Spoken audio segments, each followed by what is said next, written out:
नमस्कार दोस्तों। पितृपक्ष शुरू होने से पहले अपने घर से बाहर फेंक देना ये 5 चीजें, वरना आपके पितृ उल्टे पांव लौटकर चले जाएंगे और पितरों का कभी घर में आगमन नहीं होगा। दोस्तों, इस साल पितृपक्ष 7 सितंबर रविवार से लग रहा है और हमारे हिंदू सनातन धर्म में पितृपक्ष की विशेष महिमा बताई गई है। कहते हैं कि पितृपक्ष के दौरान हमारे जो पूर्वज होते हैं, जो इस दुनिया में नहीं है, वो हमारे घर आते हैं और लोग अपने पितरों और अपने पूर्वजों की तिथियों पर उन्हें भोग लगाते हैं। जी हाँ, पूजा पाठ करते हैं, सेवा करते हैं, धूप देते हैं। देखिए दोस्तों, कहते हैं कि जिस घर में पितरों की कृपा रहती है वो घर खूब तरक्की करता है, खुशियों से भर जाता है। लेकिन जिस घर में पितरों का दोष लग जाता है वो घर बर्बाद हो जाता है। आए दिन लड़ाई झगड़े, बीमारी, गरीबी, कंगाली आ जाती है।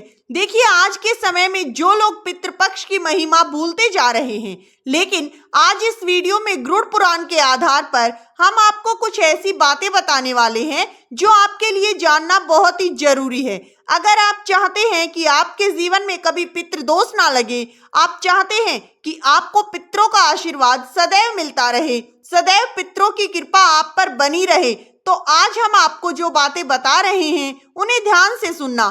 क्योंकि दोस्तों, पितृपक्ष केवल 16 दिनों तक रहता है और साल में केवल एक ही बार आता है। दोस्तों, आज हम इस वीडियो में आपको बहुत ही खास बातें बताने वाले हैं। अगर आपने उन्हें ध्यान से सुना तो आपके जीवन में भयंकर से भयंकर पितृदोष दूर हो जाएगा। जी हाँ, पितरों की कृपा मिलनी शुरू हो जाएगी और पूरा घर सुख, शांति, समृद्धि और खुशियों से भर जाएगा। दोस्तों, 5 ऐसी चीजें जो आपके घर में रखी हुई हैं और इन चीजों की वजह से ही पितृ आपके घर में प्रवेश नहीं कर पा रहे। जी हाँ, एक एक बात ध्यान से सुनिएगा।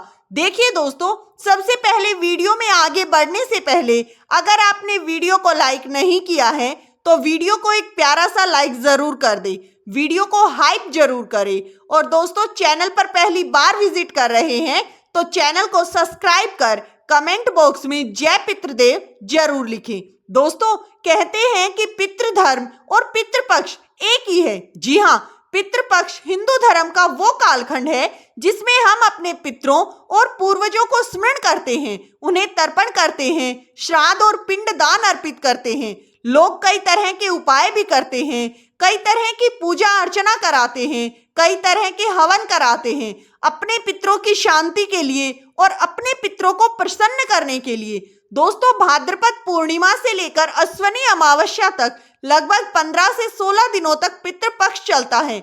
लेकिन दोस्तों, मुद्दे की बात यह है कि पितरों को सबसे पहले तो घर में टूटी फूटी चीजें बिल्कुल पसंद नहीं आती। जी हाँ, ध्यान रखिएगा दोस्तों, कई लोगों की आदत होती है कि घर में टूटी हुई चप्पल रखते हैं, टूटे फूटे बर्तन रखते हैं, टूटा हुआ कांच रखते हैं या कोई भी टूटी हुई वस्तु रखते हैं। लोग समझते हैं कि कभी जरूरत पड़ने पर ये चीजें हमारे काम आ सकती हैं, हमारे धन की बचत होगी। जी हाँ, लेकिन दोस्तों, ये आपके धन की बचत नहीं बल्कि आपके धन का विनाश करती हैं, आपके घर कंगाली लेकर आती हैं। ये तुम्हारी बर्बादी का सबसे पहला कारण बनता है।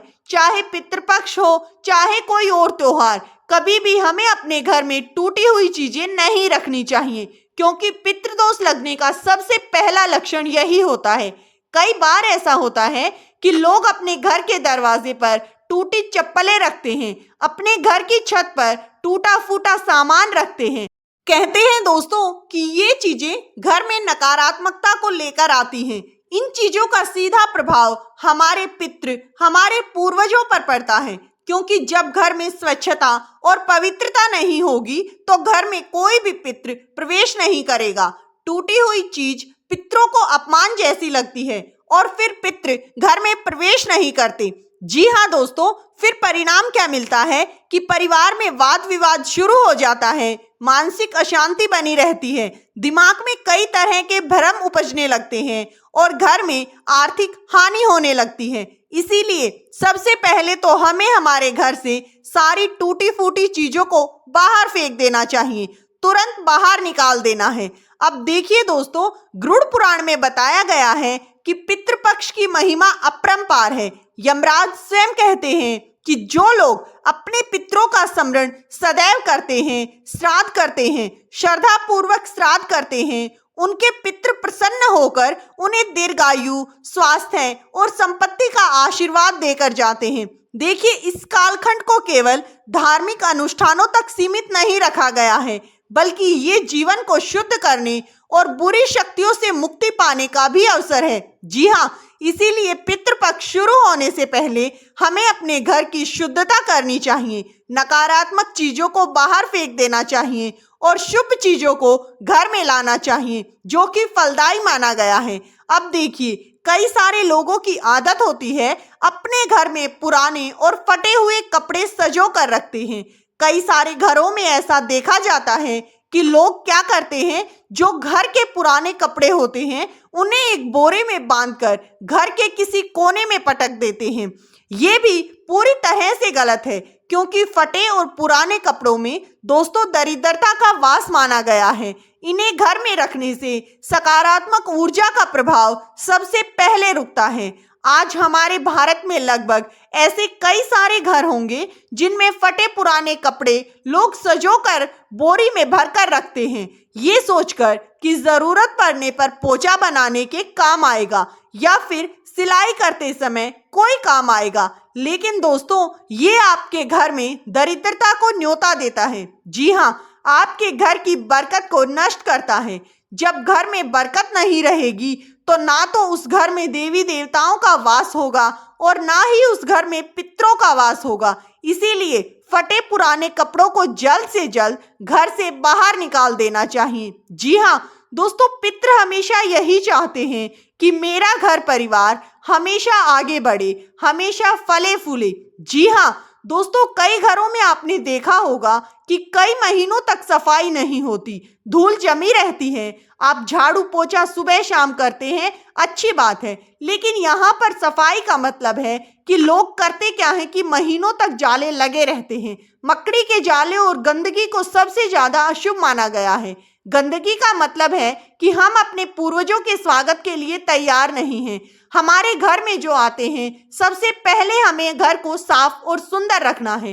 किसी भी मेहमान के आने से पहले आप जैसे घर को स्वच्छ करते हैं, दिवाली त्योहार पर जैसे आप अपने घरों को स्वच्छ करते हैं ताकि माता लक्ष्मी आपके घर प्रवेश करें और अन्न के भंडार भरे, इसी तरह से दोस्तों पितृपक्ष से पहले अपने घर की साफ सफाई अवश्य करें ताकि पितृ आपके घर में खुश होकर आएं और सुख समृद्धि और धन दौलत और ऐश्वर्य का आशीर्वाद देकर जाएं।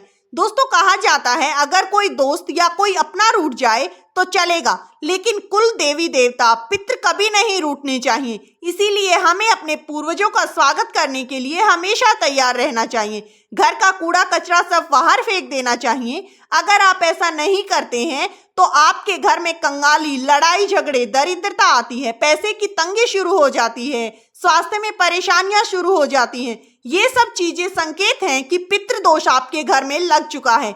आपके पितृ आपसे खुश नहीं है। सड़ा गला अनाज आपके घर में नहीं होना चाहिए। अक्सर कई घरों में देखा गया है कि जो चीजें 2 या 3 दिन तक उपयोग में लानी चाहिए, उन्हीं चीजों को फ्रिज में रखकर कई दिनों तक उपयोग में लाया जाता है। दोस्तों, ये सब चीजें पितृपक्ष के दौरान नहीं करनी है। ना घर में पुराना सड़ा गला अनाज होना चाहिए, ना एक्सपायर गोलियां। जी हाँ, और इसी के साथ ना फ्रिज में एक्स्ट्रा भोजन होना चाहिए। जितना हो सके इन सभी चीजों से दूर रहें, क्योंकि ये चीजें नकारात्मकता को घेर कर लाती हैं। ये चीजें अपशगुन मानी जाती हैं। अगर आपके घर में किसी भी तरह का कोई शुभ कार्य होगा ही नहीं तो पितृ कैसे प्रवेश करेंगे। इंसान को आर्थिक नुकसान झेलना पड़ता है। परिवार में पति पत्नी के बीच लड़ाई झगड़े का माहौल बनता है। परिवार के स्वास्थ्य में गिरावट होती है, व्यापार में हानि। गुस्से में आप कोई ऐसा काम कर देंगे जिसकी वजह से आपका और आपके परिवार का समाज में बदनामी होगी, मान सम्मान में गिरावट, लोग आपको देखकर हंसेंगे। इसीलिए दोस्तों, हमें पितृपक्ष के दौरान सावधान रहना चाहिए और ऐसी कोई गलती नहीं करनी चाहिए जिसकी वजह से हमारे पितृ या हमारे देवी देवता या कुल देवी देवता हमसे खुश होने की बजाय क्रोधित हों। पितृपक्ष के दौरान हमें पूरी खुशी के साथ अपने पितरों का स्वागत करना चाहिए। उनके श्राद्ध में किसी प्रकार की कोई कमी नहीं रखनी चाहिए। श्राद्ध वाले दिन कुत्ते को, कौवे को, गाय को, भूखे को, गरीबों को खाद्य सामग्री देनी चाहिए। आपने पितरों का नाम थोड़ा बहुत दान पुण्य अवश्य करना चाहिए। काले कुत्ते को रोटी जरूर खिलाएं, गाय को गुड़ खिलाना चाहिए, जिससे कि आपके पितरों को शांति मिलेगी। पितरों के नाम हवन पूजा करानी चाहिए, जिससे पितृदेव को शांति मिले और वो आपको जाते जाते सुख समृद्धि ऐश्वर्य और मान सम्मान का और खूब सारे धन का आशीर्वाद देकर जाएं। आपके घर से हंसते हंसते और मुस्कुराते हुए एक खुशहाल जीवन आपको देकर जाएं। दोस्तों, इस वीडियो में दी गई जानकारी अगर आपको अच्छी लगी हो तो वीडियो को एक प्यारा सा लाइक करें, चैनल को सब्सक्राइब कर लें। वीडियो किसी प्रकार का दावा नहीं करता है, वीडियो का उद्देश्य मात्र अच्छी सलाह दे